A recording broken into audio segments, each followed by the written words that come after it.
Good morning, everyone. All right, we got to have a great time here at the Neighborhood Best Practices Conference. My name is Napoleon Bell, and I'm the director of the Columbus Community Relations Commission in the mayor's office. And so I'd like to welcome everyone to the neighborhood, the 5th annual Neighborhood Best Practices Conference. Woo woo! Really, and this is all about you. You guys have made this happen. It's been a community thing. So I am so proud of all those community members who make this happen, but make it happen every day in their community. And that's why we say we make it happen.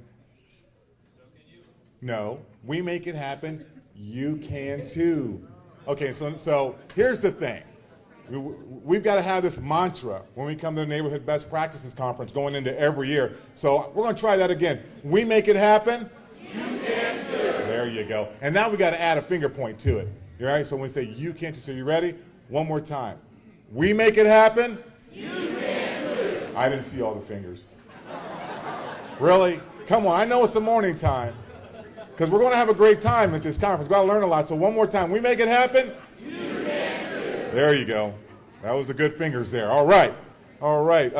So the theme for this year is enriching community engagement, how to bring everyone to the table. So I'm glad, first of all, we are at the table. I see such a diverse crowd here. We've got some young folk here. We've got some senior folk. We've got all kinds of persuasions, colors, everybody coming together to really make this happen because that's what makes a difference here in the city of Columbus because we are a diverse community.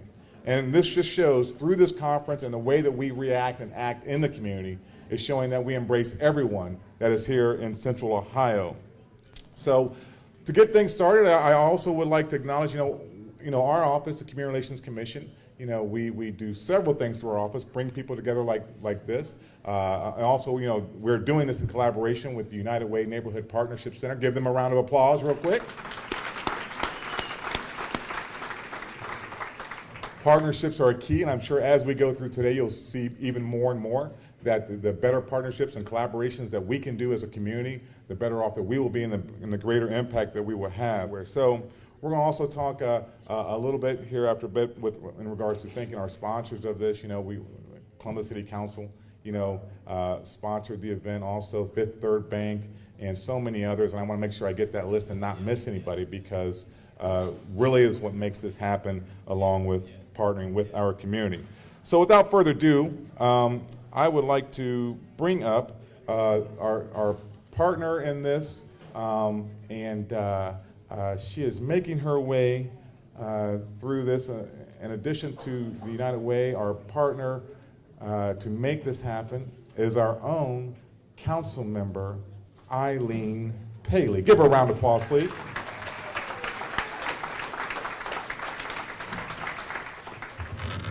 Thank you, Director Bell.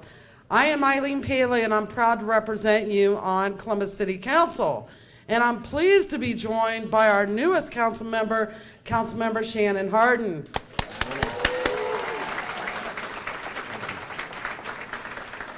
I understand that Herschel Craig is going to be making his way in today to visit all of you also. The best way to encourage everyone to do the best that they can is to recognize them. So the Community Relations Commission and I sat down and discussed what we could add to this conference to make it a little bit more fun. And I decided that we needed to start a new tradition, and that tradition is to have some very special awards. So I know that I have some surprise neighborhood leaders in the audience that I asked to come here today. So without further ado, let me begin. As I call your name, I want you to come forward to receive your award and remain for a picture, and then return at the end of the award so that we can get a group picture. The first award is named from our beloved Mary Funk. For those of you who didn't have the honor of knowing her, she was the gold standard for neighborhood activism. She advocated so long and so hard for her neighborhood that Mayor Coleman finally hired her to handle constituent issues. So, the Mary Funk Award for the best community garden, because we have a garden now by City Hall named after her, goes to Nick Stanich. and the Franklinton Gardens. A recent graduate of the United Way Leadership Academy, thank you Sharon Ware, Nick wrote a great application for the Nature's Path Gardens for Good Projects, and let me tell you, me and Nancy helped on that, and won some money for the gardens. Congratulations, Nick. I want to add that all of our award winners were selected because their projects can be duplicated anywhere in the city. So you may want to talk to them and ask them how they did it and get some advice. Our next winner is for the best community project, and I know that she's going to be really surprised. It's to St. Stephen's Community House for their Aquastar project. Councilmember Michelle Mills. Aquastar feeds the Linden area fresh, healthy fruits and vegetable and has a hydroponic component with tilapia. I highly recommend that you ask Councilmember Michelle Mills for a tour.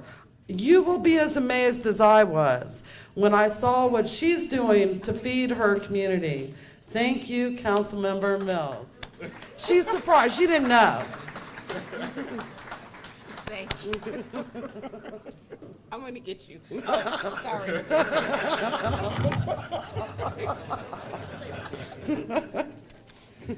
Next, we have the James Johnson Award.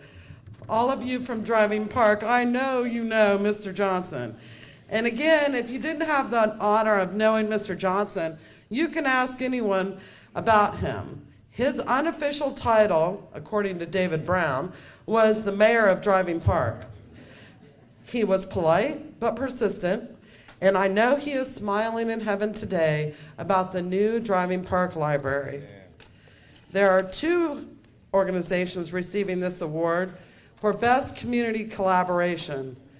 The first set of partners are Alan Carroll and Ken Williams from Ganther's Place for their Home Sweet Home tours and resource exhibits. This tour of homes is usually held around Valentine's Day weekend, and lots of chocolate is involved. Ken and Alan have led the revitalization of Ganther's Place neighborhood, which has become one of our newest civic associations. Their partner in this endeavor is the Reverend John Edgar and the Community Development for All People. Reverend Edgar will also be receiving the James Johnson Award for Best Community Collaboration with the Home Sweet Home Project. If you have not been on one of the tours of the homes that Reverend Edgar and the Community Development for All People have rehabbed, and in some cases built from scratch, I'm sure Reverend Edgar will be happy to give you a tour. Thank you, both of you. Thank you so much. Yeah, you can stay up here. Now this one is really personal to me. Our final award is for the Community Liaison Officer Community of the Year. I know, Officer Poole, James Poole.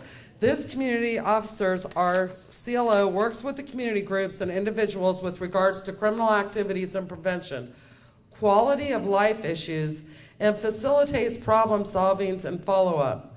The CLO liaisons with district offices and precinct sergeants to help with criminal problems and, again, the quality of life. The community liaisons officers also facilitate non-law enforcement concerns. Officer Poole is known and appreciated for his work in every neighborhood and especially in mine. He has been everywhere. And just one of his projects, and this is just, there was a house where there was a disabled veteran, and the entire neighborhood worked for years to get this disabled veteran out of their neighborhood because his house was caving in. And then they finally got code enforcement to take him to court, and Officer Poole met with him and found out that the gentleman was a veteran and had some mental health issues. He came back to the neighborhood and asked, why are we trying to get rid of this man? Why don't we help him? And Officer Poole put together the entire neighborhood, and they went over to his house and helped him clean up his house And he even got a new roof put on his house and found out that when his mother died, he had disability, and he didn't even know he had it. The gentleman had not had running water for over 3 years. He went out and got him a bank account with the money he had, paid his water bills, and helped this man get back on his feet. This gentleman waves at his neighbors every day, and it brought the neighborhood together like you have no idea. This is just one of the things Officer Poole has done in his daily. And let me tell you, he did that off hours and came in, raked the yard, cleaned the house. Thank you, Officer Poole, and you definitely deserve the CLO Liaison Officer of the Year.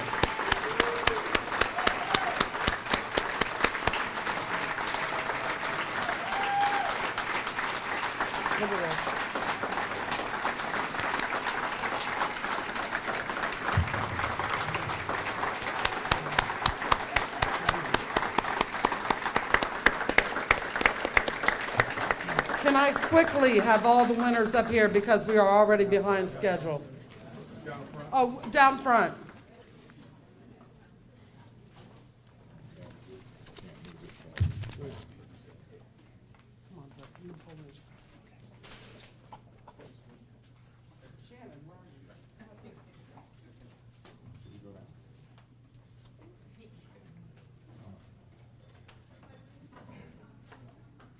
Oh, wait. Hurry up.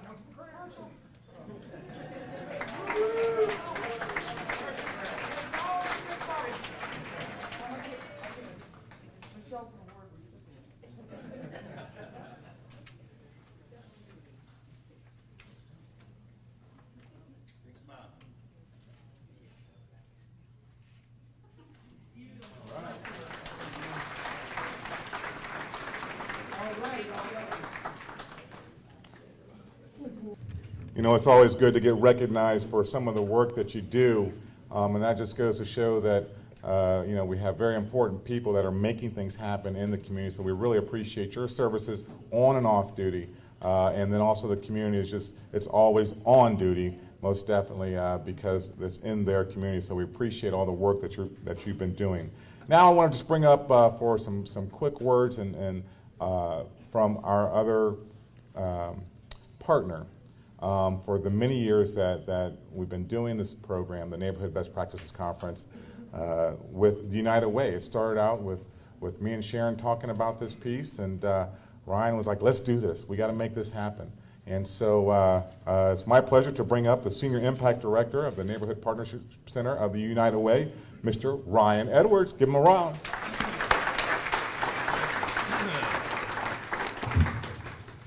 Good morning and welcome. My name is Ryan Edwards. I'm the Senior Director of the Home Impact Area, and I lead the Neighborhood Partnership Center at United Way of Central Ohio. I'm so excited to be here for the third year. This is the third year in this role for me, and every time I come, and this year I think we may have more people in the building than normal. Jennifer says yes.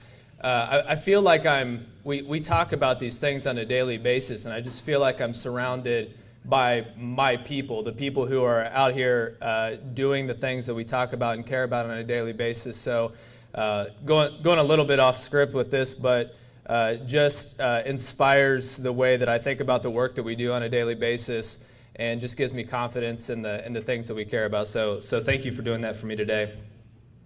First, I want to thank the City of Columbus, specifically the Office of the Mayor, City Council, well represented here today, and the folks at the Community Relations Commission for their partnership and support and bringing us together. This partnership that we have is really one of the centerpieces of our work through the Neighborhood Partnership Center, so I want to make sure to, again, shine a light on them and tell them how much we appreciate that partnership. We cannot thank the Columbus Downtown High School enough for allowing us to use this space again. It's been a wonderful facility for us for the past several years, and really appreciate that. Like Napoleon, I want to shine a light on the volunteer organizing committee. I know that Sharon loves it when I shine the light on her, but she does so much to put this event together today, and I just want to again recognize her.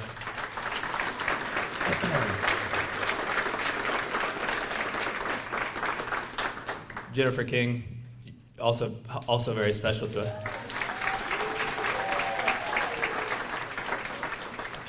Want to thank Fifth Third Bank for sponsoring the lunch today. Finally, and most importantly, I want to extend my gratitude to all of you again.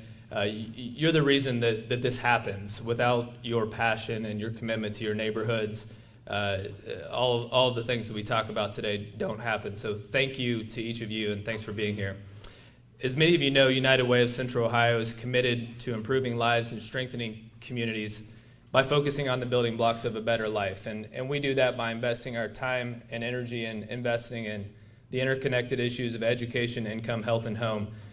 But we know that investments into these categories alone won't work if we don't know how to engage one another. We know that community engagement is the center to community and civic life. Knowing each other, understanding what's going on in each other's lives, being able to depend on one another, doing neighborly things, being able to borrow a tool or a cup of sugar, keeping an eye on the house when we're out of town, sharing stories about our kids, breaking bread with one another. We still want those connections in the places that we live. We want a sense of community. We have a desire to be part of something special in our neighborhoods, and we feel like that's what today is about. Making connections, learning from one another, sharing experiences. So what we hope is that you take what you learned today, you go back and you do something impactful in the places that you live. You come back next year and you share that experience that you've had with the new leaders and next year's community advocates. Each of us in the room has talents that we can use, and we can use those talents to be an agent of change in the places that we live. I'm extremely proud to be in the room with each of you. I'm humbled to learn of your experiences. I look to you for advice on how I can be more effective in the work that we do at United Way, and also engage my own community. Again, United Way of Central Ohio is very proud to co-host this conference with our friends from the city of Columbus. Thank you again for being here. Listen, learn, make it happen. Make it happen today. Thank you so much. Have a great conference.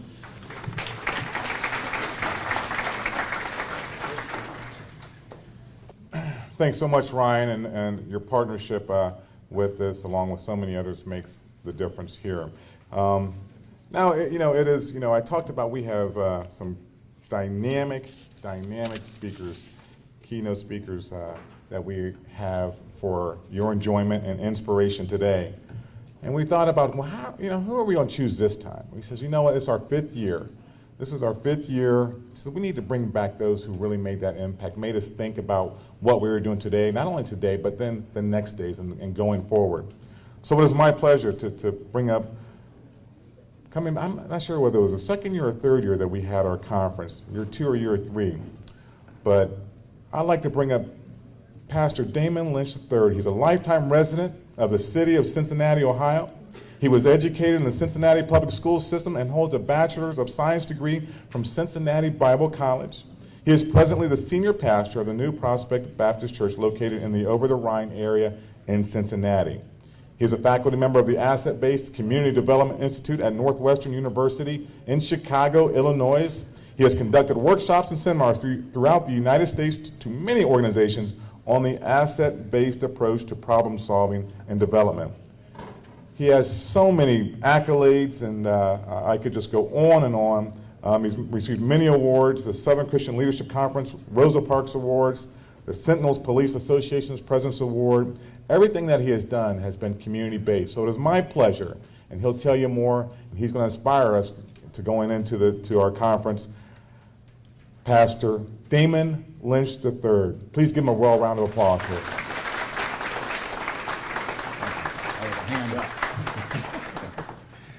Good morning. I told Napoleon I needed a hand up. It is good to be here again. I think this is either my 2nd or 3rd time being with you, and as Napoleon said, I'm from down south. That means Cincinnati, and it is good to be here, and I want to thank Sister Sharon Ware for giving me another opportunity to share with you. I'm going to try to be brief, because we are on a time schedule and I have to get back down to Cincinnati and perform a wedding. And usually when I perform weddings, they're late. So I don't want this time it to be me late. But I do want to share some very important things with you. I normally start out by sharing what's called a Sufi story. And the Sufi story is about a village that had a problem that it couldn't handle. So finally one day they called in an elder from another village to come and give them some wisdom. And finally the lady from the other village came. And when she came, she asked the community, she said, "Do you know what I'm going to tell you?" And the entire community said no. She said, "Well, if you don't know, then I'm leaving." And she left. And the village was in an uproar, but the problem persisted. So they got up the nerve to ask her to come again. And the lady came and she said, "Do you know what I'm going to tell you?" And this time, the village said, "No." Actually, this time they said, "Yes."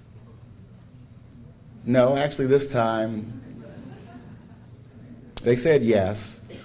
She said, "Well, if you already know, then I'm leaving." And she left again. The problem persisted, and they had the nerve to call her one more time. But this time, the village was ready for her. So the old lady shows up, and she says, "Do you know what I'm going to tell you?" And half the village said yes, and the other half said no. She said, "Well, the half that know, you tell the other half, and then you all know." And she left and never came back. That night, one of the women in the village had a dream. And she said, "I know what the old lady was trying to tell us. She was trying to tell us that any real knowledge that we need, we already have it within our own community. And we just have to have the courage to trust in ourselves." And I share that story often because I don't want you to think that I'm going to tell you today anything that you don't already know. And from watching these people get awards today, it's clear to me that Columbus already knows how to build strong, healthy communities. I come from Cincinnati, Ohio, where I've pastored for the last 25 years in a community called Over the Rhine. Anybody here ever been to Over the Rhine? Over the Rhine for years was considered the most impoverished community in the state of Ohio. But not only were we the most impoverished community, we were the most serviced community in the state of Ohio. We had every social service known to humankind. You name it, we had it. Soup kitchens, drop-in centers, whatever it was, we had it. We were the most serviced community in the state. And yet, at the same time, we were the most impoverished community in the state. So obviously, there's a disconnect between servicing people and making them whole. Because if servicing people made them whole, Over the Rhine would have been the best community in the state of Ohio. So for years, we were serviced. And now if you come to Over the Rhine, it's a totally different community. If you've been there in the last few weeks, the last few months. As a matter of fact, Over the Rhine now is touted around the country as a model for gentrification.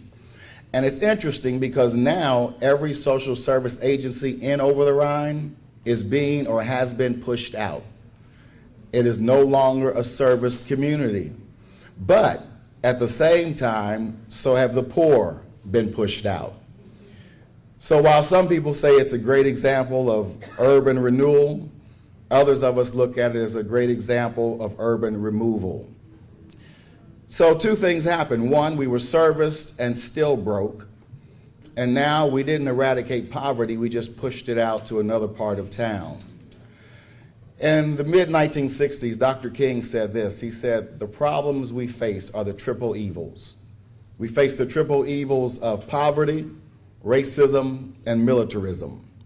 Poverty, unemployment and underemployment, homelessness, hunger, malnutrition, illiteracy, high infant mortality.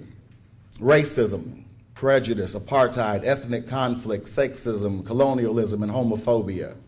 Militarism, war, domestic violence, rape, terrorism, human trafficking, drug abuse, and violent crime.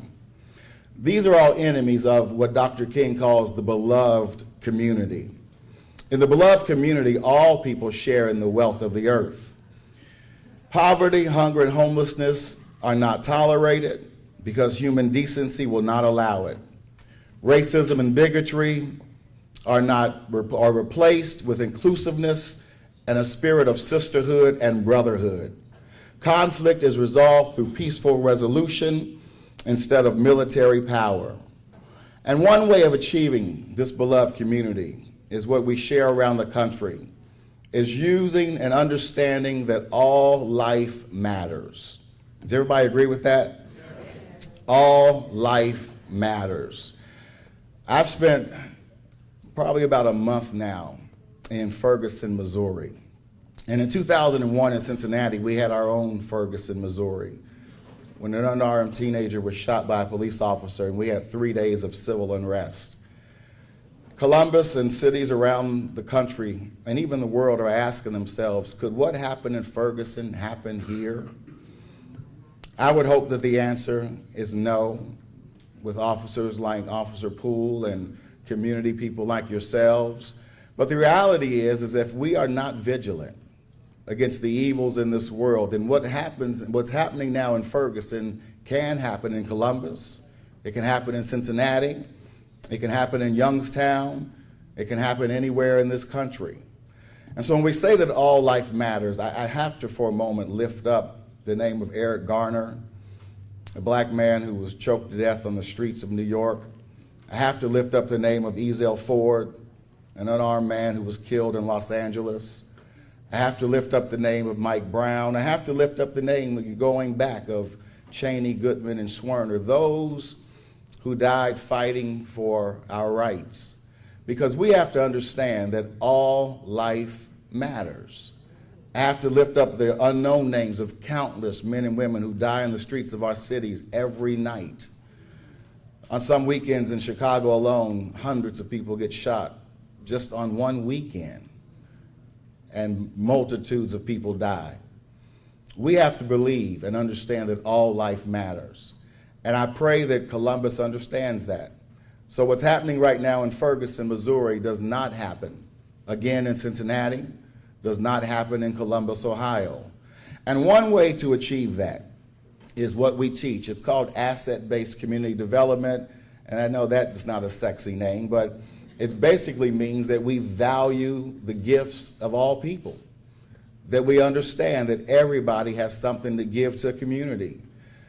This conference talks about how do we bring everybody to the table. One of my mentors, a man by the name of John McKnight, uses this as an example. He says, let's say that all of us in this room decide that we no longer want to live in Columbus, but we decide that we want to go west and find a better place to live. And we all gather and we get, let's say, I was going to say covered wagon, but let's say trains, too many of us for the wagon. So we all get on the train and we head west. And we head west, and finally somebody looks out the window and says, this is the place. We've got running water, we've got fertile ground, we've got protection. This is where we want to stop. And we get off the train and we stake our tents and we start to build a community. The key to that being a strong, healthy community is that we need everybody off the train. We need everybody off the train. The more people we leave on the train, the weaker our community is. In other words, we need everybody doing something to make this community better. We cannot afford to have anybody left on the train. So that means that even grandma, who may be 95 years old, we need her off the train. We don't need her to till the land. We just need her to sit in the chair and tell us how to do it. But her gift is valuable. That's what I've been doing in Over the Rhine now for the last 25 years. Making sure that everybody understands their gifts are valuable. As a matter of fact, Andrew, would you hand me that bottle right there, please? For those of you who've been with me before, you know my question. So as you look at this bottle, the question is what? Is it half full or half empty? And the answer is what? Okay, let's try it again. Okay, I hear half full. It is, exactly, it is both. The bottle is half full and it is half empty. The answer to the question is yes. It is half full and it is half empty. But understand, the emptiness in this bottle represents the problems, the pathologies, the issues of community that we spend a lot of time on and we pour a lot of money into. The emptiness of this bottle represents why Over the Rhine was the most service community in America, at least in Ohio, and still not getting any better. The fullness of this bottle represents the gifts, the assets, the abilities, and the strengths of community. If we're going to deal with the issues that Dr. King talks about, of poverty, racism, and militarism, we have to look into the fullness of community, because that's where the answers come from. And too often we've neglected this as we've focused on this. And the reality is, Columbus, you will never fill this bottle up by pouring into it. You will never fill it up by pouring into the emptiness of community. If that worked, Over the Rhine would have been the best community a long time ago. The only way this bottle fills up is by increasing the capacity that already exists. Did you hear what I said? By increasing the capacity to give, to love, and to share, to allow everybody in community and to encourage them to be part of rebuilding community. I always tell a story about a man in Over the Rhine by the name of Clint, and he's still there. And so if you ever come down, we can find him for you. So one day I'm sitting on the steps of our church, and Clint comes up to me, and he sits next to me, and he's pushing a shopping cart of scrap metal. And he comes next to me, and he sits down, and he says, "Give me $1." And I look at him, I said, "Nope, I'm not giving away any dollars." And we talk for a little while longer, and again, Clint looks at me and says, "Give me $1." I said, "No, I'm not giving away any dollars." So finally, Clint looked at me and said, "Child, I like you." He said, "And today's been a good day." And he said, "I probably have more dollars in my pocket than you do." I said, "You might. If Give Me $1's been working for you, you got a pocket full of dollars." But we continue the conversation, and we're sitting on the steps of the church, and I'm pastor of the church. And so I said, "Clint, why don't you come to church?" And Clint says, "I'm an alcoholic." Clint went here to his deficiency.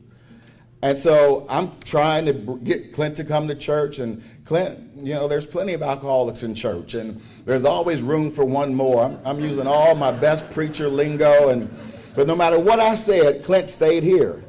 I'm an alcoholic. And I would see Clint periodically, and we'd do that dance. "Clint, when are you coming to church?" "Oh, Rev, you know, I'm an alcoholic." Till finally one of my friends said, "I know Clint." He said, "Clint's a tuck pointer." I said, "What's a tuck pointer?" So the tuck pointer puts back the mortar in between bricks of old buildings. I said, "Oh man, I can't wait to see Clint again." I run into Clint again. We do the dance. Clint come to church. I'm an alcoholic. I said, "Clint, but I also heard you're a tuck pointer." And his eyes got huge. And he said, "Child, how did you know?" He said, "Not only am I a tuck pointer, I'm the brick doctor. And nobody does brick like me." So I gave Clint a job to tuck point the building that my office was in Over the Rhine. And it's key for the clergy leaders in here and community leaders to understand what I just said. I gave Clint the job to tuck point the building, which means I didn't go to my board, I didn't go to the deacons, I didn't go to the trustees. I gave Clint the job. Because if I had gone through the channels, they would have said, "Well, don't we need 3 bids? Is he bonded? Does he have insurance?" I didn't have time for that. So I gave Clint the job to tuck point the building. I went out of town and came back, and Clint had done the building, did an excellent job, proud of his work. I stand up to preach the next Sunday, and guess who's sitting in the congregation? In a nice white shirt, Clint the tuck pointer. Now, the beauty of it is, though, when Clint the tuck pointer comes to church, he brings with him Clint the alcoholic. I could not get Clint the alcoholic to come into community, but I could get Clint the tuck pointer. So if you don't remember anything else I say today, remember this. Your gift is the key that unlocks the door to community. Your gift is the key. Needs make people part of a caseload. Needs allow them to stand in the line and wait. Needs allow them to stand at a window and receive whatever you're giving, but gifts open doors. I remember as a young man, my father's also a pastor in Cincinnati, Ohio, and he always told me growing up, he said, "Boy, your gift will make room for you and bring you before great people." Now, I just thought it was some fatherly wisdom. I didn't know it was a proverb in the Bible. But he was trying to encourage me to use the gifts that God had given me. He said, your gift will make room for you and bring you before great people. There are three things that I know you already know and already do. Number one, you need to acknowledge that everybody in community is gifted. I don't care how we've labeled them, because labels exclude people. Labels allow you to be serviced, but gifts include people. We acknowledge that everybody's gifted. When you work with young men and women, when you work with elders, when you look at somebody in the face, what you need to say is, what's important to me about you is your gift. Because people will bring you their emptiness because they think that's what gets them serviced. But I always flip the coin. What's important to me about you is your gift, because ultimately that's what's going to connect you to a better life. There was a young man who came to my office one day in Cincinnati, and my secretary said, there's a young man down here who wants to see you. I said, well, send him up. So he comes upstairs and he sits across from my desk and he just slouches down and proceeds to give me the saddest story you ever want to hear. He had been stabbed in the arm with a screwdriver by somebody in Over the Rhine, and he was coming to the church so we would give him money to get his antibiotics. And so he sits down and gives me this sad story. He was from down south somewhere, thought if he moved to Cincinnati, life would be better, ended up homeless on the street, staying in the drop-in center, and somebody tried to rob him for the little bit of stuff he had. So I'm listening, but I know where I want to go. So finally, I asked him a question. I said, what do you do? And what do you do so well that somebody would pay you to do it? And he said, I lay floors. Now, I'm impressed because I don't lay floors. I said, well, what kind of floors? He said, linoleum, hardwood, tile, you name it, I can lay it. Now, as he says, I lay floors, he starts to sit up straight. And I'm watching this guy grow right in front of me. I'm literally watching him grow. And so we have that conversation. I send him downstairs to my secretary so she can call CVS or Walmart and do whatever needs to be done. He leaves. She calls upstairs and asks me, what did you do? I said, what do you mean, what did I do? She said, he left here crying and said he had forgotten that he was a man. And that's just how powerful it is. When you and I understand and acknowledge that there's not a person on the planet that God has blessed and wakes up every day that is not gifted, that does not have something to contribute to a community. So number one, we acknowledge that. Number two, oftentimes we have to affirm the gift. I was able to affirm Clint's gift by allowing him to tuck point the building. After that, Clint has tuck pointed buildings of other members of our church. Clint no longer is an alcoholic, not because so much of what I've done in his life, but his body just won't allow it. So it's not that immediately needs go away, but you can bring people into a sense of community. So you affirm the gift. And then thirdly, you have to activate it. You acknowledge, you affirm, you activate. You allow people to use their gifts. You allow young people in communities to use their gifts. In Cincinnati, Ohio, we have a high school that may be like this high school. I'm not sure if this is a vocational high school or what happens here, but we have a technical high school. It's actually the high school I went to. When I went there, it was not technical, but it is now, called Woodward High School. Woodward High School now sits across the street from one of the major developments about to take place in Cincinnati. They tore down this huge shopping mall, one of the first shopping malls in the country, owned by the DeBartolo family, and they're going to just rebuild it, not as a shopping mall, but as a community. And so our question was, because we always talk about youth, they're hanging on the street corners, they're this, we're always down on our kids. And so here's a high school with about 400 to 500 kids studying technical skills and vocational skills. Here's the development happening right across the street. We have two choices. We can either hire extra security and keep the kids from coming across the street, or we can engage the kids in every aspect of the development about to take place right in front of their eyes.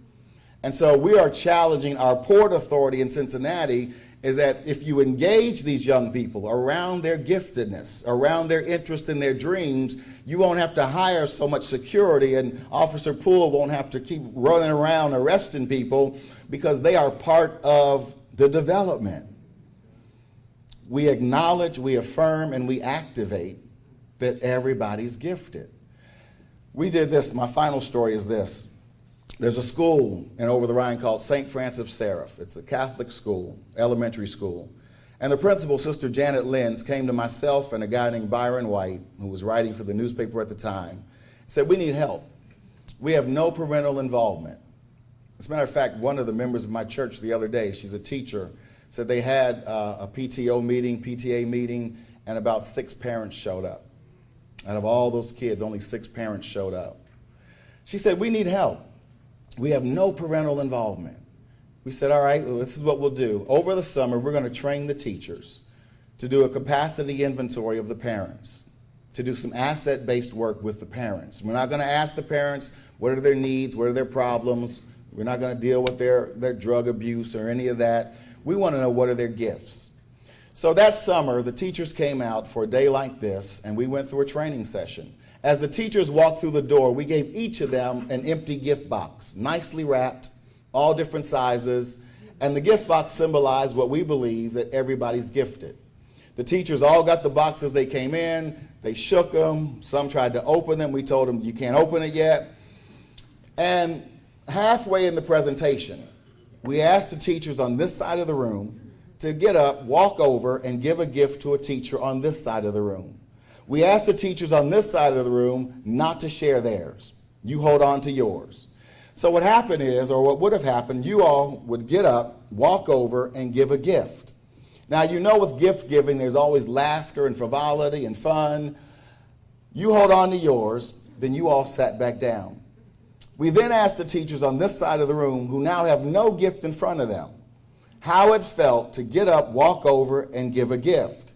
And everybody on this side of the room felt great. We asked the teachers on this side of the room, who now have 2 gifts in front of them, how they felt, and they felt cheated. Except there was one teacher who thought it was great. They now have 2 and feel cheated. You have none and you feel great. And too often in communities that we say we serve, that's the relationship that we give. We are the givers. And we give and we give and we give. And yet the people we give to have something to give. But we turn around and walk away. Because for us, the transaction is done. You don't have to give. We give to you. And they felt cheated. And we have to understand, how many times do we leave people in communities feeling cheated because we don't acknowledge, affirm, or activate that they're gifted? I said that was my final story, but I lied. One more. There's a soup kitchen in Cincinnati. It was run by 17 churches called the Walnut Hills Council of Churches. Ange Popolo ran the soup kitchen.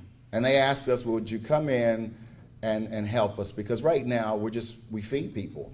We feed people, 2 times a day, 5 days a week. It's just a free meal, and nobody's life is being changed.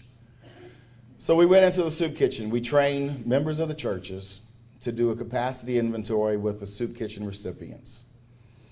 Capacity inventory, for those who come to the workshop, and I'm not telling everybody to come because I only have 50 of them, so you will get a capacity inventory today to see what one looks like.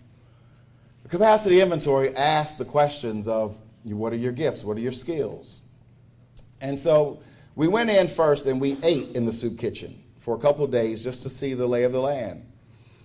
Well, I saw a guy get up, pick up the chairs, and turn them over on the table. Go get the mop and mop the floor.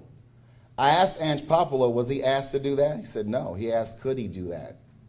There's another guy who comes in, and he has 3 colored ink pens, blue, red, and green, and he writes with all 3 at the same time, and he has a big boom box, and he writes out what the music will be for the day in the soup kitchen.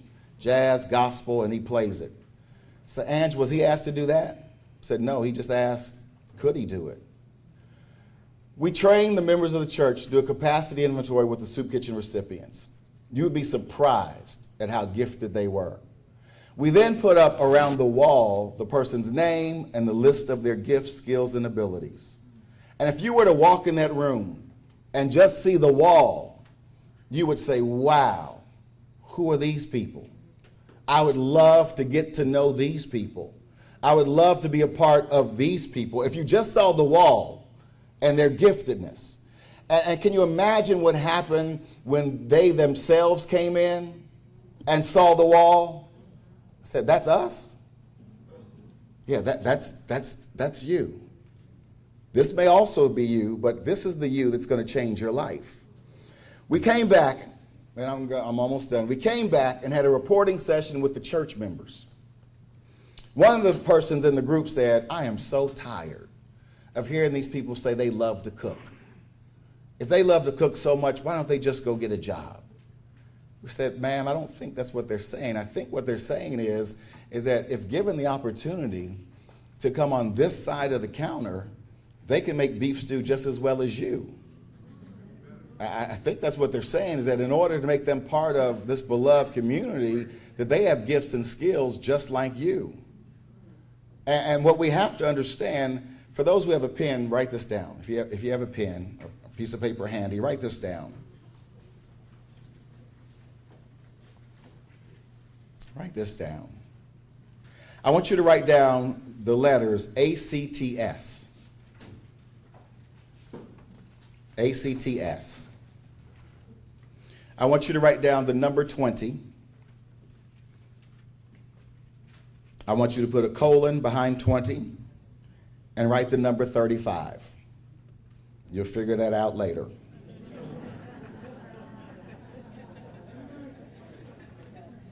But what it says, you already know.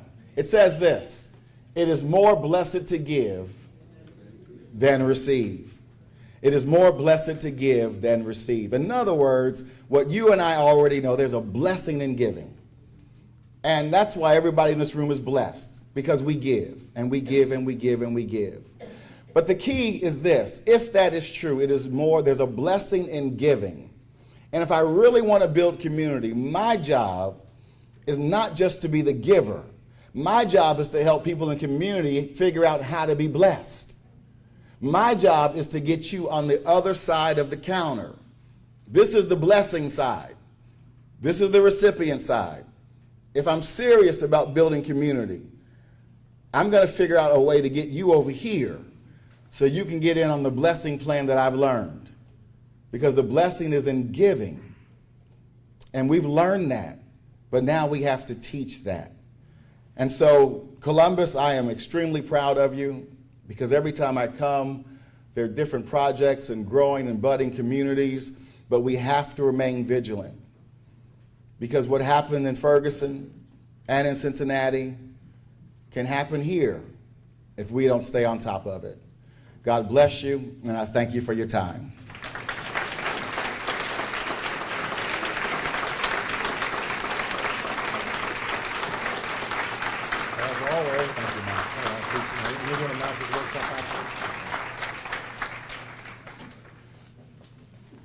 You know, if you're not inspired now, you better check your pulse.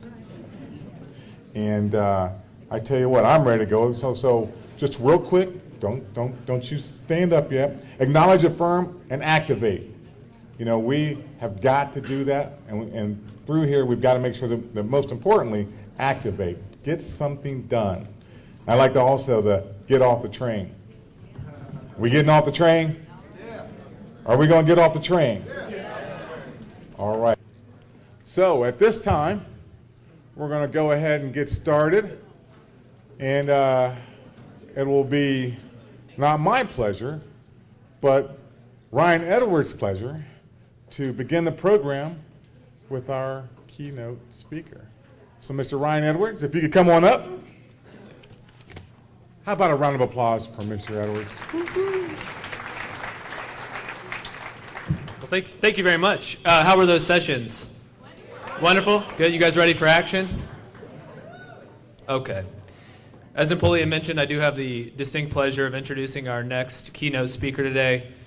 His name's Ian Beniston, and he's the Deputy Director of the Youngstown Neighborhood Development Corporation, where over the past 5 years, he's led one of the most successful neighborhood stabilization efforts in Youngstown's history in the Idora neighborhood, and also developed Youngstown Neighborhood Development Corporation into a comprehensive neighborhood development organization. I did have the pleasure of being Ian's classmate through the City and Regional Planning program at Ohio State University, so we have a connection there, and we're just so happy that he has done great things for his neighborhood and the city of Youngstown, and are very appreciative and humbled by his attendance here today. So with no further ado, no further fanfare, I'll invite Ian to the stage, and he'll share the great things that he's done in Youngstown with you. Please welcome Ian.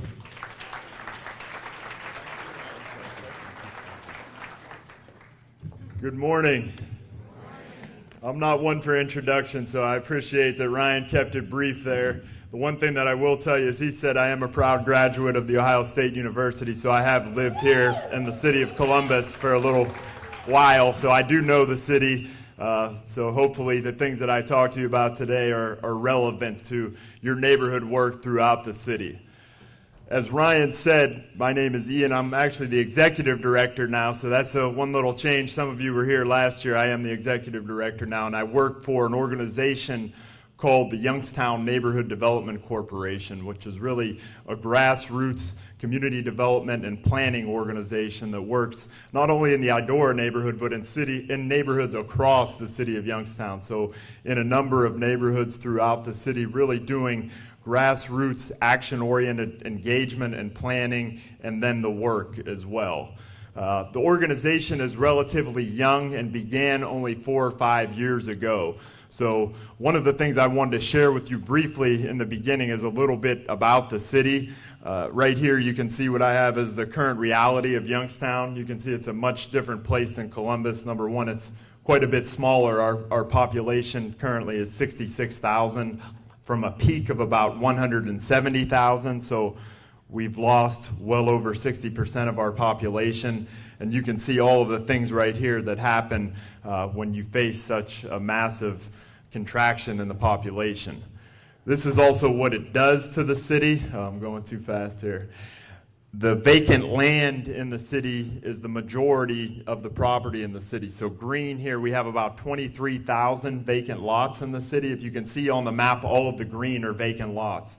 Most of those used to have houses or buildings on them, so we've been tearing down things in Youngstown just about as long as I've been alive. We also have a range of vacant buildings, so we have about 5,000 vacant buildings. Those are depicted on the map by the colors from yellow to red based on their condition. So I really want to tell you this just for you to think about the challenge that we're facing. Also, if you think about this too much, it can overwhelm you. So really the approach we take in Youngstown is very much an incremental one, knowing that we're going to have to chip away at it. And as the pastor said this morning, build on the capacity that we have. We don't have huge capacity to address this all at scale or all at once. So we have to build on the people, on the capacity, on the things that we do have. And when I was asked to come here today, again, having the pleasure to come back, Sharon asked me to speak about engaging communities that are resistant to change. Well, I really don't know if communities are resistant to change, but what I think happens in places like this, when you face such distress for such a long time, is it's not that you're resistant to change, but you begin to lose hope in your mind that change is even possible. So there's a little bit of a difference there, but I think, even driving around Columbus, I can see some of that. And going back again to what the pastor said about everyone having a gift, it's the same thing for neighborhoods. Every neighborhood has value, but sometimes you don't see that when you're driving through it. You see signs of a place that it seems to me that people have forgotten that it has value, and that translates to the people there and the things that happen. So our work is very much focused on getting people to believe again and working with people to show that the neighborhood does have value, and no matter what place it's in, there are things that we can do, no matter the capacity, to begin to change the neighborhood for the better, and also to project an image, not only for the people that live there, but everyone, that this particular neighborhood, wherever it is, does have value.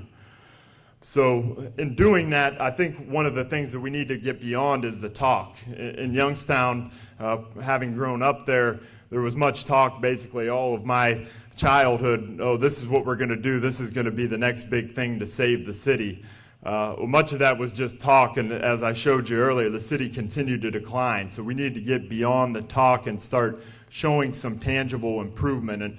And I think many times that's why people begin to develop that mindset that change is no longer possible, because they hear the talk, but nothing happens in the neighborhood. There's just more decline, more bad news, less opportunity, and things don't get any better. So where we focus on is how can we create some tangible progress? How can we build momentum? How can we listen to people, hear the concerns, bring them together, activate what we do have with, if nothing else, is people power. It's the ability of all of us to come together collectively and begin to take action. So Ryan mentioned our work in the Idor neighborhood, which is on the south side of Youngstown, a very distressed place. That's one of the places that we started our work. And when we were doing that, there was no organization, really no resources.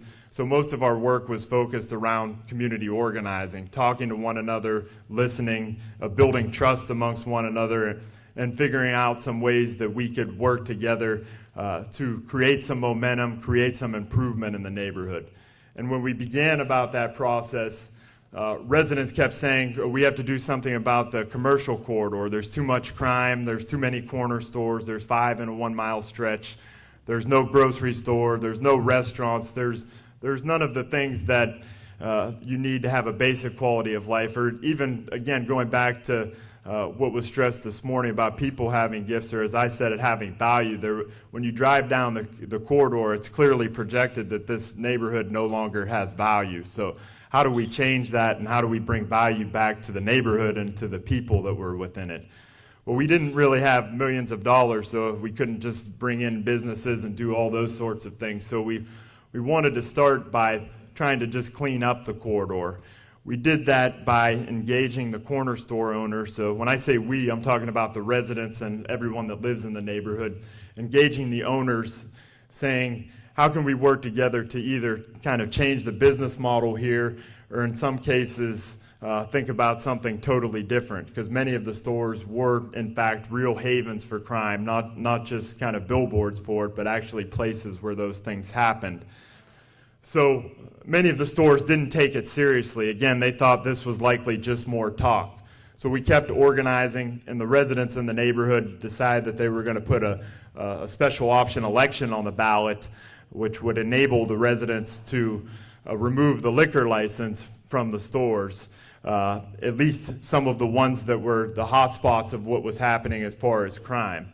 Again, I don't want you to think I'm not a drinking man. I do like to have a beer and watch a Buckeyes game, but this was more about sending the message that, first of all, selling alcohol is a privilege, but secondly, if you're going to operate a business in our neighborhood, and in fact, you don't even live in the neighborhood, you need to work with us and have something that's productive for the neighborhood. So we went through quite a campaign. You can see some of the photos here, and there was quite a bit of tension between the owners and the residents. In fact, if you look at this newspaper article, one of the stores, one of their employees threw cinder blocks through 15 windows of one of the residents that lived across the street. That only reinforced his resolve to see the campaign through. So this banner was actually in his front yard directly across from the store. And when the election day came, what happened was this. The precinct had the highest voter turnout in the city, and 80% of the residents voted to remove the liquor license. So the reason that this is important is not because we took a liquor license from a corner store. The reason that this is important is because there was a neighborhood that for 20, 25 years was in decline, and no one did anything about it.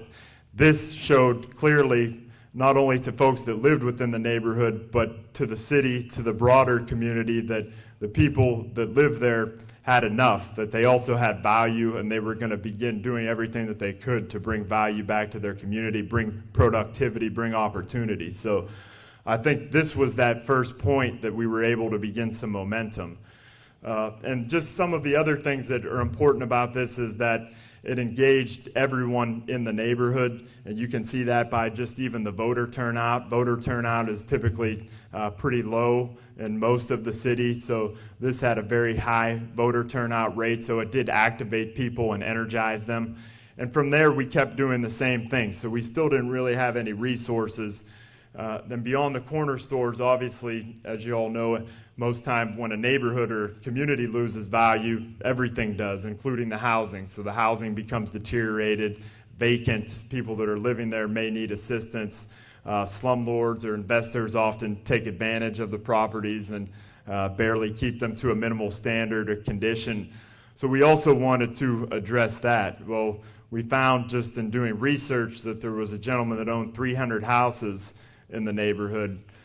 Many of them are not places that any of you in this room would want to live in. So again, we went through a similar process of just coming together, invited the gentleman to a meeting to have a conversation. Obviously, again, he didn't take that seriously, didn't want to attend. So then had a broad community meeting, kind of like the room full of people we have here, invited him to attend again.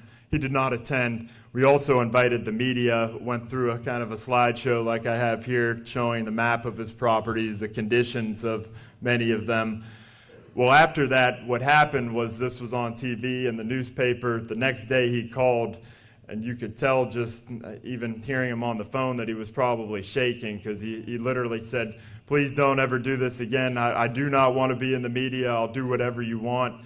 Within 3 or 4 weeks, he was tearing down some of his worst houses. He tore down 6 houses in the neighborhood. Again, this is through no prompting of the city. This is simply through the work of the people in the neighborhood. Also began to make improvements on his property. So again, these are 2 examples, I think, of just how you all in your neighborhoods might think we can't do anything. Well, in fact, you can, but it starts with talking with each other, listening, and figuring out how you can build on what you have in the neighborhood. So you can see right there, this is a gentleman that lives in the neighborhood. He was actually here last year at the conference. I'd hoped he could come again today. A neighborhood leader, but this is in front of one of Mr. King, who is the landlord, one of his properties. A 6-plex is boarded up. This has since been torn down and is now a productive green space in the neighborhood. So from there, not only doing these sorts of community actions, but the next thing that we wanted to do, just with volunteers and residents and without having limited capacity, is how can we begin to do some work on our own. So one of the things, again, thinking about what was said this morning and finding everyone's gifts, you have to create opportunities for everyone to use their gifts too. Not everyone wants to go to a meeting in the neighborhood and sit and talk. Some people want to come out and do things. Everyone has different skills. So as we have moved about our work, we try to create very different avenues for people to use their skills, whatever those happen to be. And we also try to engage people throughout the process of the work. So we've evolved quite a bit since these examples that I'm going to show you, which were 5, 6, 7 years ago when we didn't have an organization, just doing it all as volunteers. But now that we do have some resources, we again maintain that connection to the neighborhood. All of the people on our staff live in the city, live in the neighborhoods where we're working, and we're continuing to add programs where we can develop more people to realize the opportunities. But just as far as doing some basic starting things, we do quite a bit when we started just general neighborhood cleanups, boarding up houses, beginning community gardens. Again, this is not likely things that you guys haven't heard about or don't know on your own. And I think the point that I would stress here, and I heard the pastor kind of get at it this morning too when he said, he didn't have time for the bureaucracy to hire the tuck pointer. You need to take action. You can't wait for someone to say yes. The approach that we've taken is that we just have to get it done. And sometimes we might have to ask for forgiveness after we do it, but the city's been in such a state for so long that we can't wait for people to move or a huge bureaucracy to say, oh yeah, you can go board up that house or you can do this or that. Yeah, we just have to do it and get it done. So I think you've heard that twice now, and this is another kind of example at the neighborhood level how you do that. And again, just even looking at these pictures, we engage everyone in that process. So kids, adults, teenagers, trying to create varying opportunities, also ways for people to use their skills. Even thinking about boards, you might think, well, that doesn't require much skill. Well, we have some young artists in the community. They paint the boards. They've added window panes, painted cats in them, use their skills. Also teach them basic carpentry. We have an urban 4-H group that does a lot of this work, as well as helping seniors in the neighborhood. So again, just creating as much opportunity as we can for everyone to become engaged in the process. And doing it in multiple ways, like I said, not only just boarding up houses or gardens, but helping to project an image, again, of the neighborhood as a positive place. So you can see a mural here. This is a large, about 100-foot mural. This was actually painted by everyone. I know the picture's a little fuzzy, but it was painted by everyone in the picture. Same thing with the signage. So these are all fairly basic and simple things that we do that you don't need to have significant resources, but if you engage people, if you build partnerships, if you use what you have, which may be a lumber store in the neighborhood or whatever businesses that are still there that you can work with, you can use them as resources. And we also, through this process, we like to have fun. So you can see even our truck, we use a lot of words and things to get people moving and to get people up. So we say revitalize quite a bit. Fight blight, all of those sorts of things. So again, just to get people thinking and get those words to stick in their head. Saw a little bit of that driving around here yesterday in some neighborhoods. And then we try to figure out how to take it to scale. So that's the challenge that we're still up against too in a city with the statistics that we have. We need to be doing this stuff not only in one neighborhood, but across the city and with thousands of people. So how can we do that? Well, we've evolved again over time to have a broad set of partnerships. In fact, a month ago, we worked with our United Way. So I'm going to put Ryan on the spot here. And they do events like this, but they also do days of action. So this photo that you see here is actually an event that our local United Way, they had Jack over here put the kind of the battle plan together, and we attacked 3 streets in the city that have been blighted for years. We had about 500 people there, all kinds of city departments, businesses, resident groups, and the change was dramatic on those streets. And we've got so many unsolicited testimonials too. In fact, 2 or 3 weeks ago, we got one. There was one woman who wasn't home, was at work, and didn't even know what happened when she got back, and she didn't know who to contact, so she went on the county auditor's site, and there's a comment form, and she wrote this huge testimonial about how she lived on that street since she's 9. That was 36 years ago when she moved there when she was 9. She has never felt so safe as she felt now after all that work has been completed. So it just shows you when you bring people together, you can make that sort of change, even when you think that the neighborhood is never capable of reaching back to that point.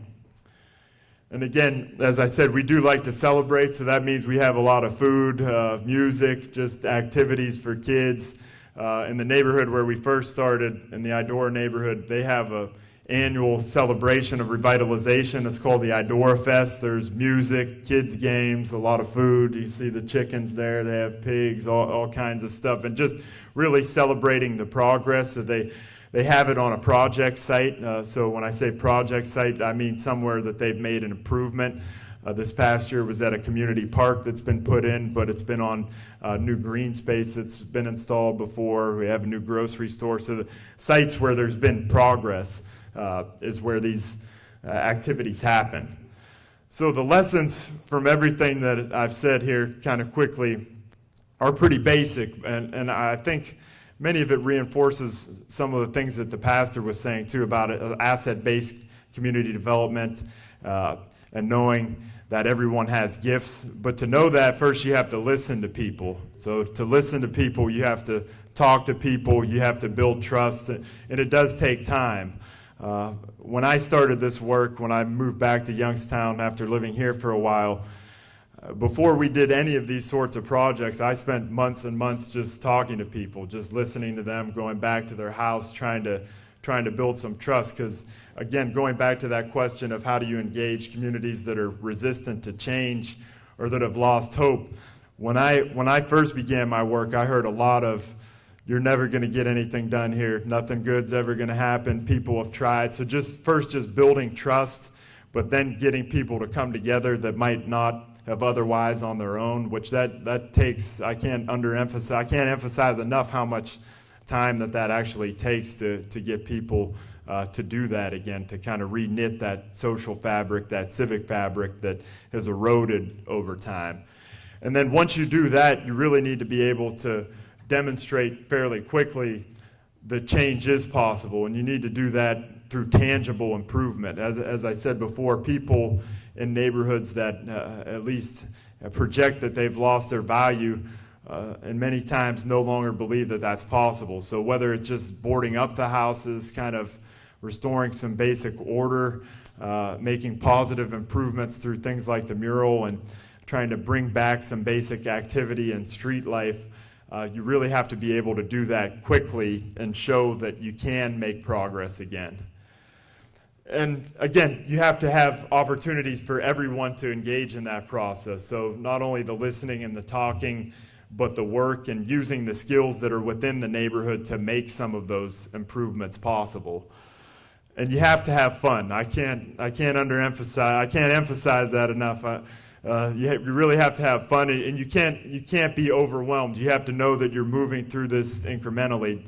Again, thinking about the Idora neighborhood that Ryan mentioned, we've been hard at work there for 7 years, and community development is not something that you just begin and then it's over. It's an ongoing process forever. So while we've made huge progress, there's still work to do. There's still much more opportunity needed for the people in that particular neighborhood. So you have to be able to chip away at it and move through it incrementally. And as you're doing that, expand the scope and scale of your partnerships, of the resources that you have, and just know that if you continue to make progress, that will continue to happen.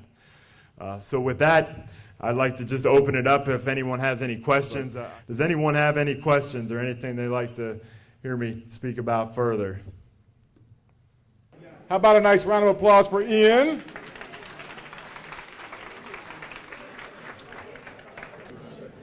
All right. Once again, we are back, and so I want to take a quick moment. I'm a big community advocate, and I'm, as you might have known or not known, I'm not sure, but as a police officer, I was working in the 9 precinct area as a liaison officer, and within that area, there was the Motel 1. And the Motel 1 was a motel. That was about it, as a motel. So who all is familiar with the Motel 1? Woohoo! Yeah, the No-Tell Motel.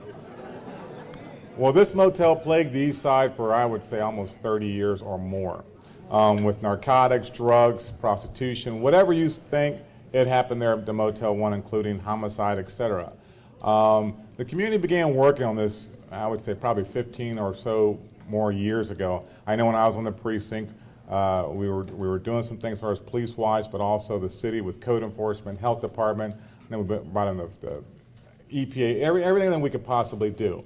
But also the community was out there where they actually picketed out there, applied pressure to the owner. I remember a time when we were picketing out there, and the owner came out and started spreading tar on the ground so that people were unable to picket in front of his property. This property, it's almost undescribable of how bad it was, but the issues that were created and perpetuated by this property continuing to be maintained and open. And so this was one of those properties where people would say, it's been that way the last 20 years. It's going to be that way another 20 years. Well, the community came together and says, oh, no, it's not. However long it takes, we're going to make this thing happen, and we're going to close this place down. So eventually, with the help of also the city attorney's office, they were able to get an injunction on it for a year to get it closed down. And we were thinking, okay, it's a year, it's closed down. There's no way the guy's going to be able to stay open after that because he will have lost a year's worth of revenue, et cetera, et cetera. Well, no, it opened back up again. Community said, okay, that was your left jab, we got something for you. So they continued to work and work and work. And just recently, what was the date on that? What was the date that they decided it's closed down? It's been closed down again. And the date was, Lynn, about a month ago? The tearing down date. The tearing down date. Of August, or is it, okay, so the tearing down date. So, with all that, here we go. It took 15 years, but it got done. You know, the bulldozer, the backhoe was out there making this thing happen. They actually ran into, I think, a little bit of problem with asbestos or something. They had to stop, and then they had to start again. But this property, you know, and that was the key picture there. Who took, who took this picture? Remy. Mr. Remy took the picture. John Remy took the picture, so I have to give him kudos for this picture. But yeah, took the picture. And this is a success story that was 15 years in the making, that the community did not give up. It says, we are not going to stop until this happens, and they made this happen. So, and this was from the peacekeepers out there, the different block watches out there that really says, we're going to keep hitting this, keep hitting and keep hitting it. So this goes to show, with commitment, with coming together, with collaborating with city, county, whoever needs to be part of it, and all the other block watches, civics, and area commissions, together working on an issue and making this thing happen, in which now that is gone, there's no longer the prostitutes in that location and the drugs and everything else in that location to deal with. Now we're still dealing with some other apartments out there, but this one is gone. So a round of applause to that community that made these things happen. So needless to say, they had a party afterwards. Needless to say, the party and the news was out there and everybody was cheering it on and beeping their horns and what have you. So they fed the community out there some hot dogs and other things, onion rings and what have you. So the business across the street, Murray's Tool Rental, has always been active in that community, trying to work on these different issues out there. And there's Jiza and Gary, Officer Scott, and oh goodness, City Attorney's Office. I should remember his name. He used to be our city. Oh, Wes, yes. And so there's those, because they helped out tremendously in this, especially Jiza, as you know. I think she's going to be here. If she's not already here, I promise you, she's going to be here for our next workshop. And then that's a selfie I had to take. Had to get Lois in it, so that's, you know. And so with that, we make it happen, you can too. Now, once again, we make it happen. You can too. Now, you forgot something. Did you forget something? We make it happen? You can too. Thank you very much. Thank you very much. Well, we've come upon the time of our third of our keynote speakers here at the Neighborhood Best Practices Conference. And like I said, you know, we came out strong, we're in the middle strong, and now we're going to also end strong before we go into our third set of workshops. And I tell you what, you know, I've listened to this gentleman speak, and he is a whirlwind, I can tell you that. So you'll have to keep up with him because he moves a lot. Camera's going to have to work really hard on this one. But I know that you will get something out of this and be inspired by what he has to say and the message that he has to give going into our last workshop. Javier Sanchez, since 1992, has been inspiring and equipping youth and adults to be international about adding processes to their passions. Javier believes that once you have a vision and a sense of purpose for your life, there are almost no limits to what you can accomplish. He's also an author, a performer, a filmmaker.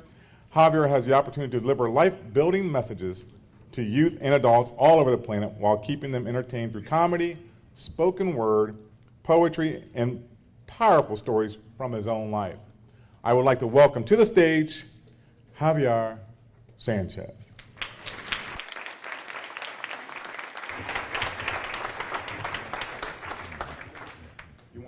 Nope. You can hear me, right, Jill? It's crazy. Because for me, when I just hear the word crack, it takes me back to when I was on the track every day trying to stack, because I wanted money for shoes and clothes, plus for oohs and ohs. So pitching poison cooked in kitchens is what I chose. But I never made it past a quarter row, though, and I'll be honest with you. On a totem pole of the crack game, Javier was real low. Because it wasn't a life I had to live. If anything, it was more for show. But I was sick sticking to them ghetto scriptures. And like paparazzi that missed, I never quite got the picture. See, I was too busy trying to rock the Richter and wild out like soccer victors while I stocked the sisters. But understand this, y'all. My pockets, they celebrated St. Patrick's Day every day. I was always keeping green in my jeans. That's what I'm trying to say. And Scarface, Nino Brown, Carlito, they all helped me find a way. And if I didn't have it before, it was going to be mine today. Was it all worth it? Nah, I don't think so. Is it all worth it? I don't think so. You know why? Because I saw crackheads lining up for what we were winding up. I saw mommies holding babies in their arms while they were frying up. And now those crack babies, they're crack teenagers. And if I close my eyes sometimes, I can still see their faces. Because I see a little girl that needs help with her homework. But her daddy, he's in the kitchen and he's lighting up his own work. And her mommy, she's in the bathroom and she's lighting up her own work. And the next day she's in trouble because she didn't do her homework. And plus, every day she goes to school hungry. And the kids at school, you know what? They think it's funny because her and her little brother dress bummy. All this so my neck and wrist could be sunny. All this living reckless could be ugly. And it bugs me because I wonder where she's at right now. Did she make it out the life she didn't deserve somehow? Did her little brother avoid the call of the block? And did her parents ever break free from the call of the rock? Because is it all worth it? Nah, I don't think so. Is it all worth it? I do not think so. So now, I want you to take a good look at how you're living. It's how you're living, life-giving, and community building. Because I know celebrities, I know athletes, I know killers, and I know Christians. And what they all got in common is young people watching and listening. And I hear dudes say all the time, talking craziness like, oh man, I would die for my hood, homie. Forget that. I'm trying to live for my hood. Because I'll do more good with a pulse and probably see better results than if I took bullets in a fall and had an RIP mural spray painted in graffiti on the wall. So from now on, I'm going to spend my whole life reconstructing the deconstruction. Because poverty, misery, hopelessness, and death is not young people's only function. And young people with nothing, they can end up with something. And young people with something, they can keep getting that something. So with every verse I burst, I'm trying to reverse the curse. It can only get better because I tell young people all the time, no matter what you've been through and no matter who has hurt you, it does not have to get any worse.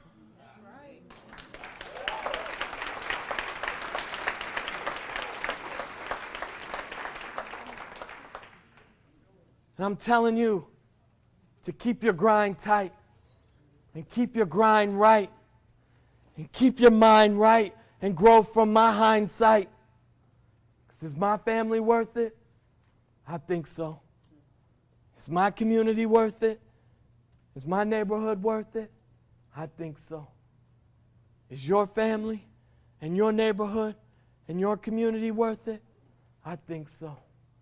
And are you and you and you and you and you and you and every single one of us in here worth it? Oh man, I know so. I know so. My name is Javier. Thank you all so much for letting me spend this time with you.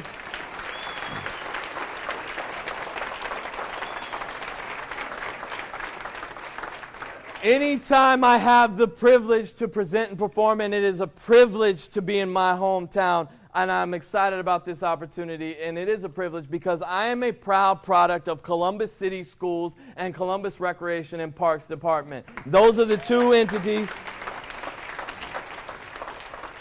Actually, three.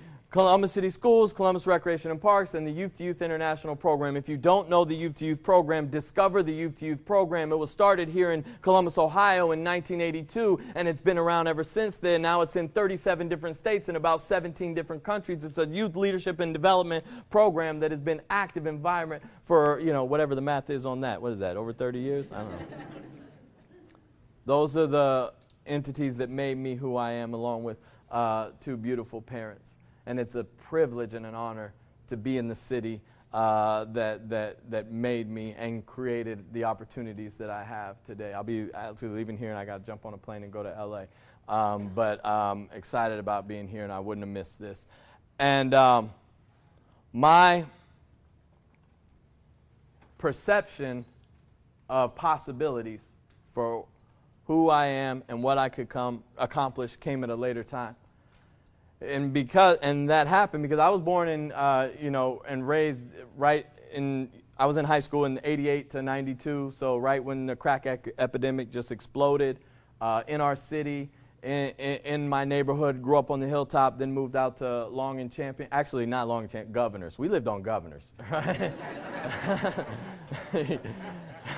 That's how we do, right? We try to make it sound better, right? Y'all remember Greenbrier, right?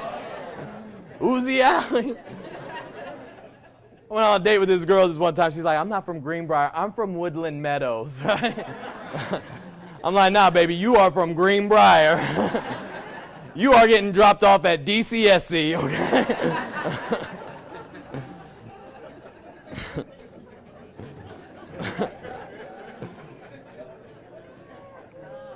But, and in that time, when the crack epidemic hit our city, hit my neighborhood, hit my house, I was swept up and caught up in that culture and had a very limited perception of my options and opportunities. I believed that because of the color of my skin, I didn't have a chance. I believed that because of the neighborhood I came from and the legacy of some of the people in my family, that some of the people in my family had left, that I didn't have a chance. And it took me getting involved and getting plugged in with caring adults in my school, proud graduate of the West High School, in my community, Glenwood Recreation Center, and the youth program. And these adults helped me recognize and realize that my past did not disqualify me from my future.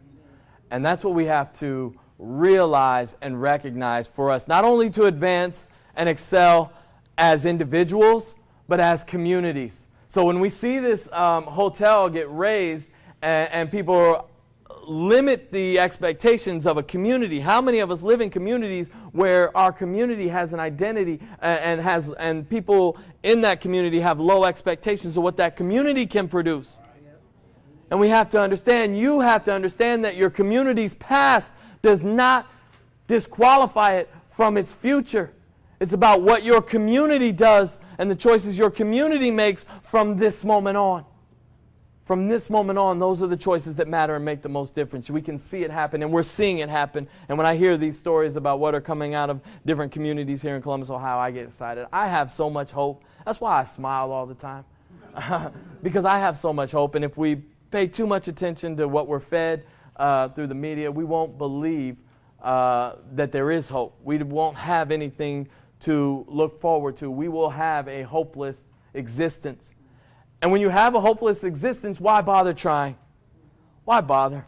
Let me ask you a question. We're going to make this interactive. I'm not just up here to talk to y'all. I want to hear from y'all. Let me ask you something. What is a bucket list? Do it before I die.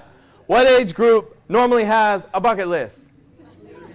See, I have a bucket list. I just turned 40 a couple weeks ago, y'all. 40's the new 40, all right?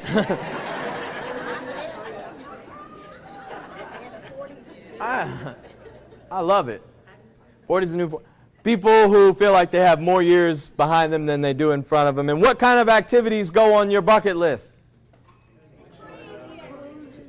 Jumping out of planes, climbing mountains, running marathons. So, extreme behavior because you believe the end is near. Let me ask you something. Think about the extreme behavior of our young people. They're not jumping out of planes, they're dropping out of school. They're not getting high up on a mountain, they're getting high on weed and meth and ecstasy and alcohol and whatever else they can get their hands on. They're not running marathons, they're running the streets. Why? That's extreme behavior because they have no perception of their future. And if I can't see the future, I'm going to live for today, and I'm going to do what feels good today. And so building communities is about creating future-minded members of that community and creating future-minded young people. Because I was so excited when I saw that that Bling was here representing young people. And you have to understand that if there is going to be a major social change for the better in our world, in our country, in our communities, in our schools, it is not going to happen because of anything any politician does, any parent, preacher, or teacher does. It happens because of what young people are doing. Young people have been on the forefront of change throughout history. From the civil rights movement to Tiananmen Square in China, to what we're seeing going on in Ferguson, to what we saw go on in the Middle East with the uprisings. Those are young people that are fueling and energizing these major movements. And young people have to feel like they are a part of this process. And so I was excited to see you all here today. And so thank you for coming. And let's give them a round of applause.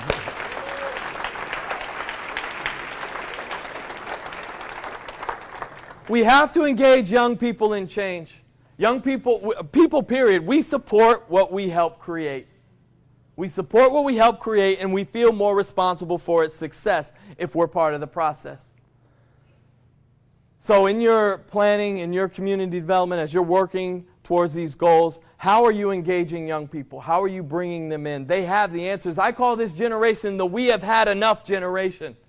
They're the generation that's had enough of everything that previous generations have done wrong, and they're ready to do something right. That's why I get so excited and I have so much hope, because I don't listen to what the news says and what Facebook says. I go and I'm in these schools and I'm in these communities and I'm with these young people. And I meet everywhere I go all over the country. I meet young people that are ready, willing, and more than capable of making a difference right now. But we ask them to wait. We ask them to wait. And here's how we ask them to wait. We ask them a really cool question that I think is one of the worst questions you can ask a young person. And that question is this: what do you want to be when you grow up? I don't like that question. I have a 14-year-old son. I have a 10-year-old daughter. And something that is very important to me is helping my children define who they are right now. Because I understand if they don't define themselves, if you don't define yourself, someone else will define you for you. And most likely it won't be for your benefit. It'll be for theirs. So I'm very intentional about helping my children define who they are. Started when they were young. I try to teach them who they are. They end up teaching me who I was. I remember, this is a true story. I know I do comedy stuff, but I'm going to tell you a true story. My son was about 5 years old, right? And I'm having this conversation with him. I'm like, Mateo, mommy's black and daddy's Mexican, and I'm your father, and so you're black and you're Mexican, right? He said, I'm not black, I'm brown. I was like, dude, you're confused, man. I'm not talking about your skin color. I'm talking about who you are. I'm like, mommy's black, you're black. He's like, mommy's not black. Mom, what are you talking about? Mommy ain't black. He said, mommy's light brown. I was like, bro. I'm like, I'm trying to explain this to you, man, but you're confused. I said, but hold on, man. I said, if mommy is light brown, what does that make daddy? He said, you're dark white.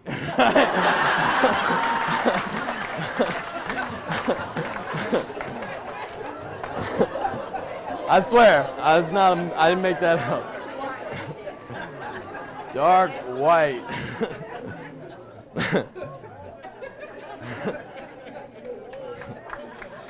I said, you're an idiot. That's how we're gonna define you from this. No, I didn't say that at all.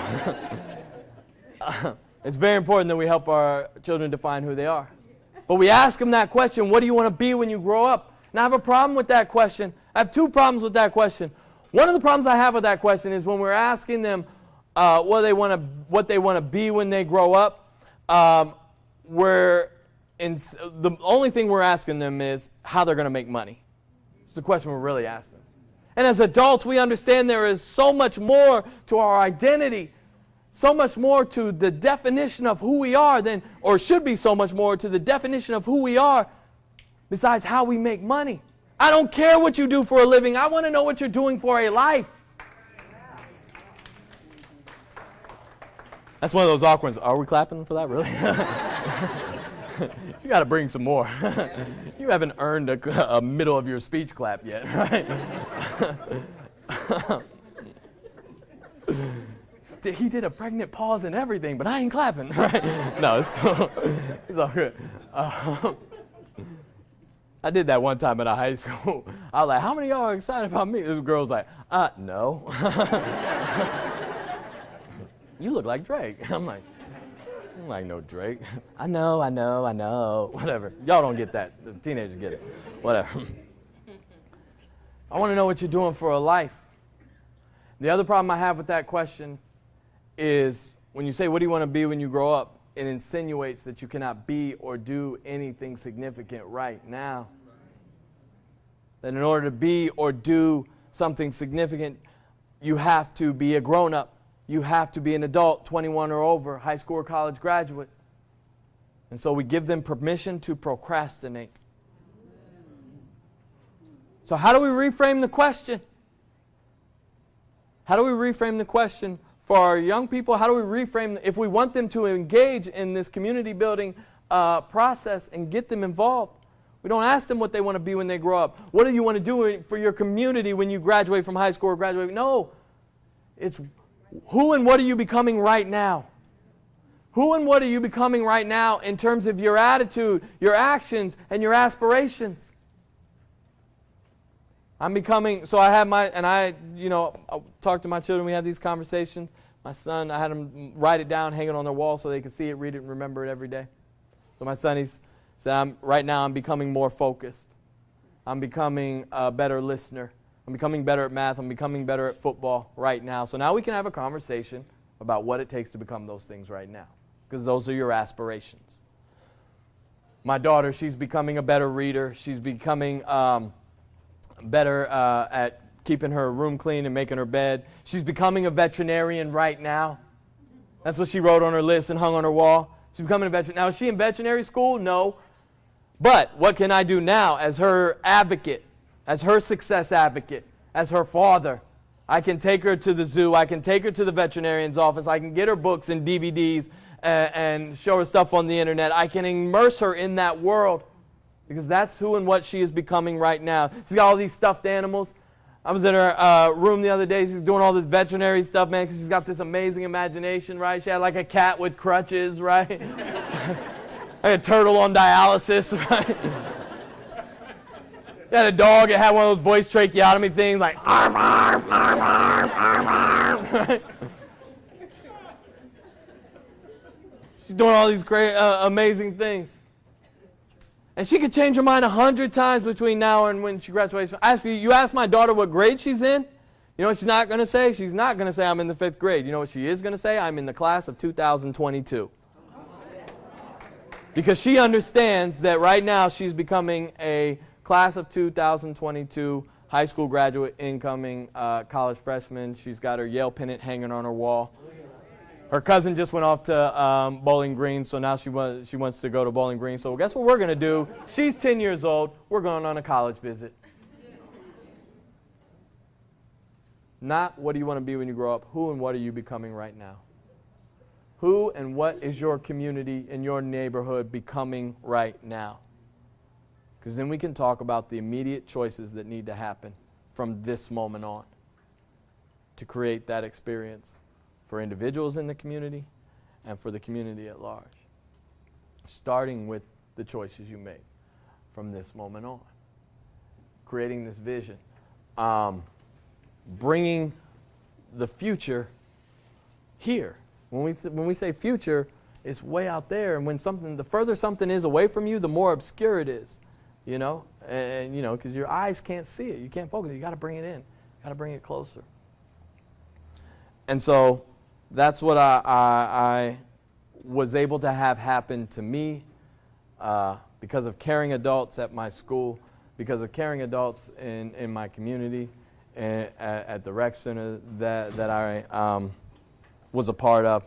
And that's what we can do for our young people, is be those caring adults that are connecting them to opportunities and connecting them to their future right now, creating those connections that count.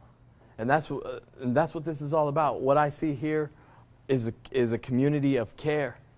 And that's what we have to create, is a community that cares. Young people, period, are drawn to, respond to, and are ready and willing to work with people they believe truly care about them. That's the first level. Before you can see any significant change, for example, let me ask you this. You guys have been sitting for a while. Everybody get up and change seats. Okay, stop. Don't do it. The 10% of you all that decided to change seats or thought about, started doing some shuffling, that was a minority of you. The most of y'all just sat there like, yeah, right. She said, yeah, right. And why did you say, yeah, right? I'm comfy. I'm comfortable, right where I'm at. We just ate too. I'm comfortable where I'm at. Why else did you not change? Why did you look at me like I was an idiot? Got all his stuff. Mr. White has all his stuff right there. How many of y'all are still not convinced that I'm even worth listening to? Like, I'm still waiting. You trying to get me to clap. Now you want me to move? Oh, no. Who are you to tell me to move? How many of you weren't clear in my directions? Didn't really understand the directions? I'm comfortable where I'm at. How many like the people that you're sitting next to? Everybody's hand better go up. It's going to be real awkward if it don't. I'm comfortable where I'm at. I got all this stuff. I like the people I'm around. I don't respect you enough to follow the directions you've given me. That's what y'all are saying to me. No. Hear me. The same things.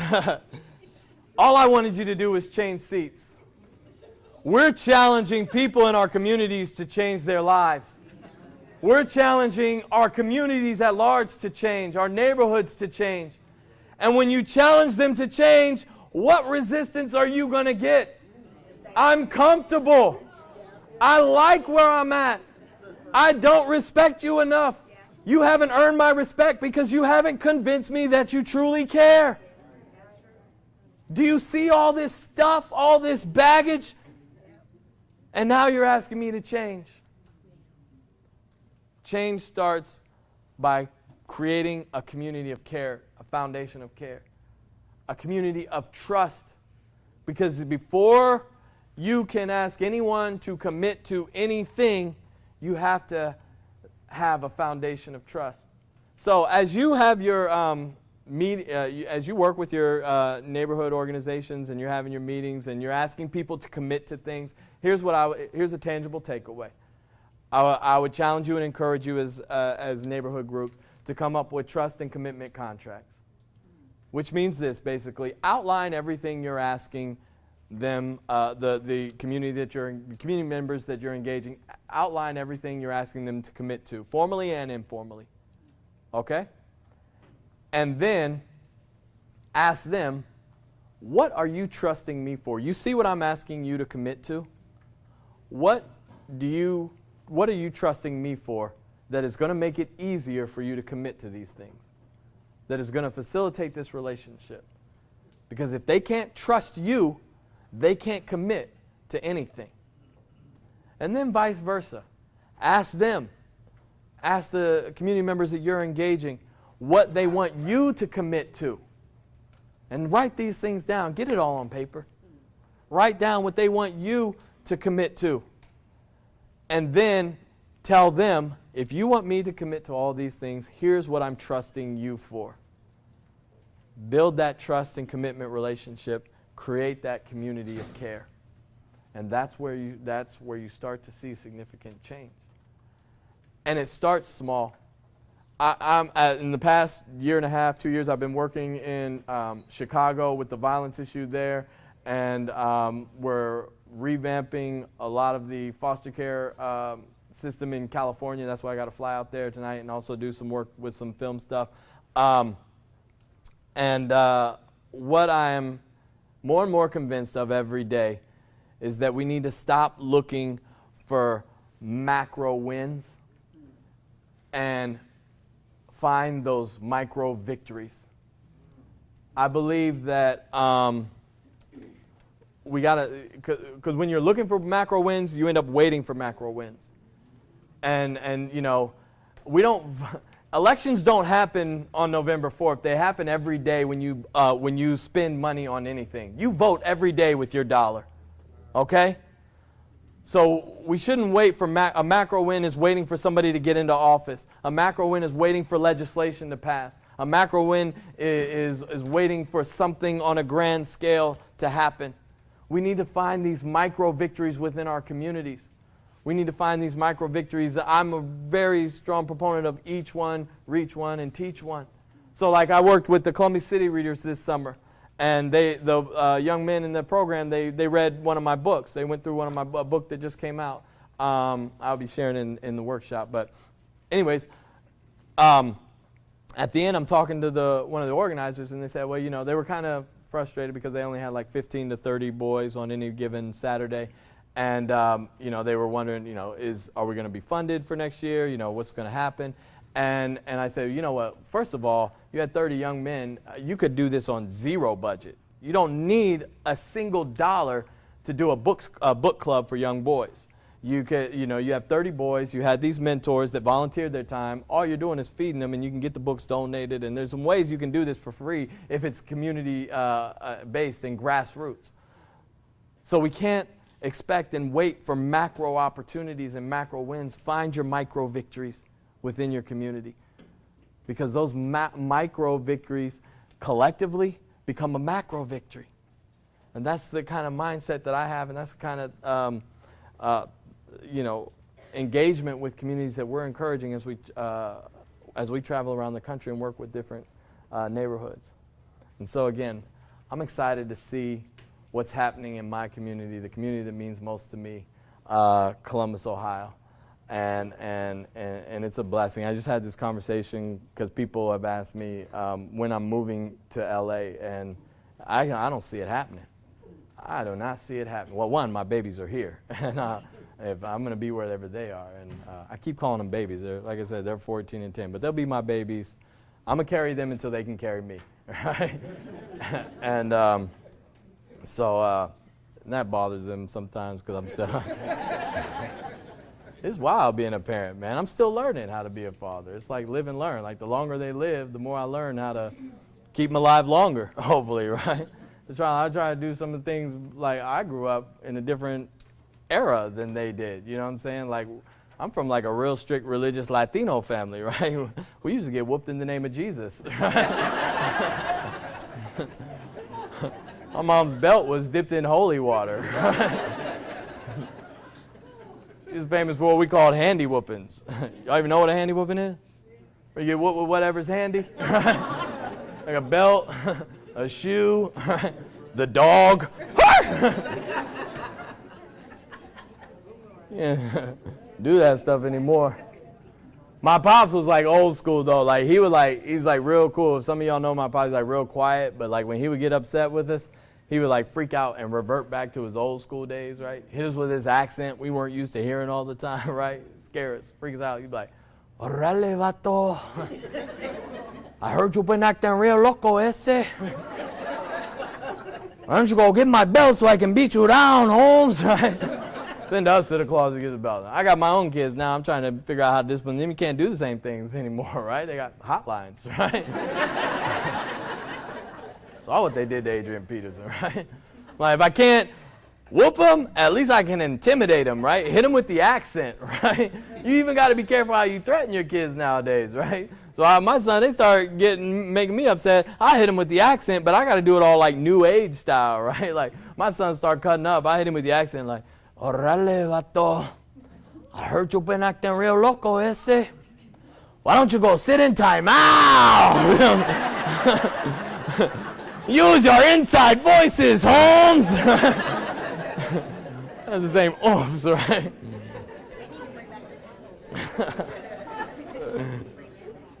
But I love it, man. I love being in the business of creating future-minded young people and helping them understand that their future starts today. I love being in the business of creating future-minded neighborhoods and future-minded communities and understanding that those neighborhoods and those communities and those individuals that future doesn't start 10 years from now, 5 years from now, or 1 year from now. It starts right now with the choices you make from this moment on. So understand that in order to get what you've never had or go where you've never gone, sometimes you have to think how you've never thought or do what you've never done. From this moment on, realize that as long as you have a beat in your heart and breath in your lungs, you have a chance that someone else doesn't, because you woke up this morning and someone else didn't. That means the final chapter in your story has yet to be written. So if you're an author, get to writing. If you're an MC, get to spitting. If you're a ditch digger, get to digging. And if you're a chef, then get in that kitchen. What are you waiting for? Your dreams will never look right on paper. From this moment on, you can choose to step into your calling right now or risk missing your calling because of 4 little words: I'll do it later. Don't settle for being known for having potential. As a community and as a neighborhood, be known for unleashing your potential. Make effort, endurance, faith, and fight all part of your credentials, because we've all had stuff we've been through that we wish we could just forget.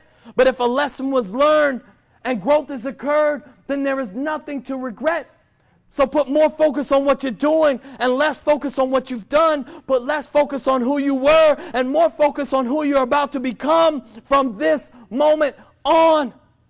Don't make your dreams be unrealistic and your nightmares make sense, because then you've conned yourself right out of a blessing if that's of what you've been convinced.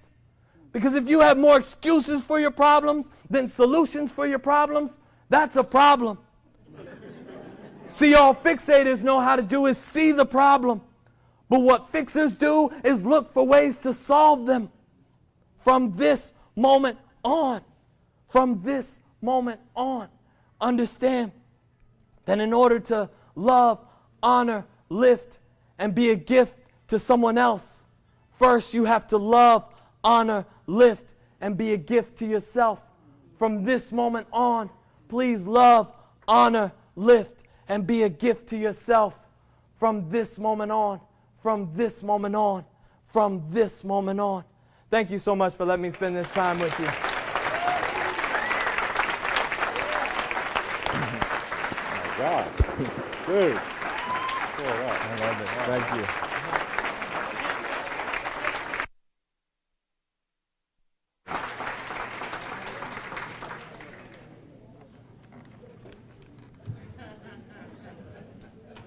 I don't even know what to say now. Goodness. Was I right? Was I right? How about another round of applause for Javier?